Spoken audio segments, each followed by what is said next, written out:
So here's the deal with Mark Carney. Besides becoming prime minister without winning an election, without having a seat in parliament, and without any real visible base of public political support that dates back even just a few weeks, what he does have is vibes, credentials, and an endorsement from Bay Street and Wall Street. And what's the first thing he does after being sworn in? He calls for a national election because, of course, right? On March 23rd, 2025, just one day before Parliament was set to resume after Trudeau's prorogation, Carney walks into Rideau Hall, talks to the Governor General, and essentially says, I've never been elected.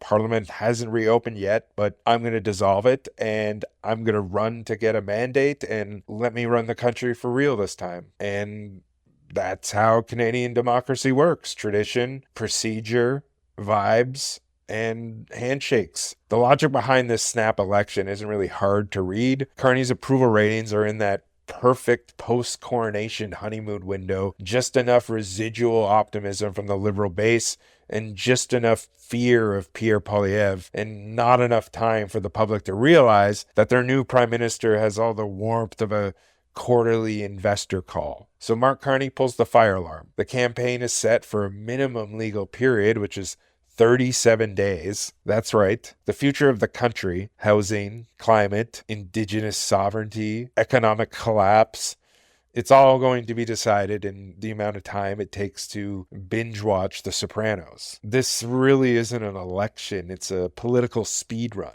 And that's the kicker. Parliament never actually reconvenes. It was supposed to return on March 24th and instead gets dissolved. No debate, no confidence vote, no accountability. And Carney can launch his campaign without ever having to face a vote of non-confidence. So let's just pause for a second to appreciate the absurdity of this. We are now being governed by a man with no electoral mandate, no parliamentary seat, no grassroots organization, no political movement, nothing. Just basically vibes, poll numbers. And it's a man who has been installed like a software update and then immediately asked the public to validate the patch. And the campaign is being run like a product launch. The Liberal slogan might as well be Mark Carney, now with less Justin Trudeau. Right? Gone are the yoga poses and the Instagram filters. In their place is this slim press conference, supply chain metaphors, and the promise of steady hands steering the economy. Carney's entire pitch is that he's not Poilievre, the stable alternative, the manager-in-chief. In his words, this is a choice between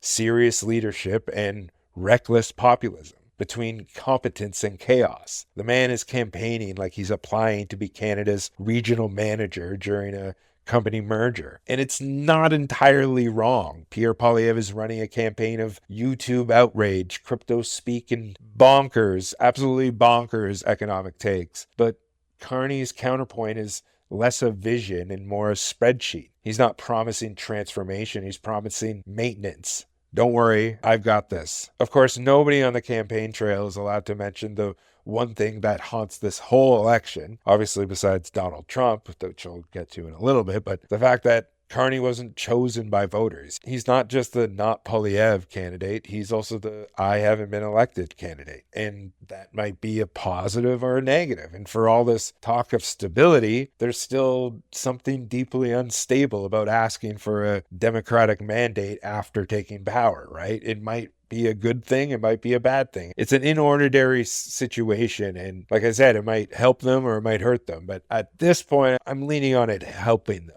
The Liberals are basically banking, literally banking, on Canadians being too tired, too scared of Poilievre, and too disengaged to care otherwise. They're hoping that the phrase former governor of the Bank of Canada sounds like gravitas instead of colonial cosplay. They're hoping no one notices the sheer weirdness of a campaign where the guy at the top hasn't once sat in the House of Commons. And to be fair, it's kind of working. The polls have tightened to the point where the Liberals have taken a solid lead. The media class loves Mark Carney, even though he probably doesn't really love them back, but it's that calm demeanor. Liberal supporting operatives in the media are already putting up these stories about restoring Canadian leadership on the world stage and fiscal discipline for a new era. It's a branding exercise masquerading as a political movement. But the irony is thick enough to spread on toast, really. Like this whole thing, the snap election, the technocratic rhetoric, the 37-day sprint, it's all built on this idea of legitimacy. Carney needs to prove that his rule is not just constitutional,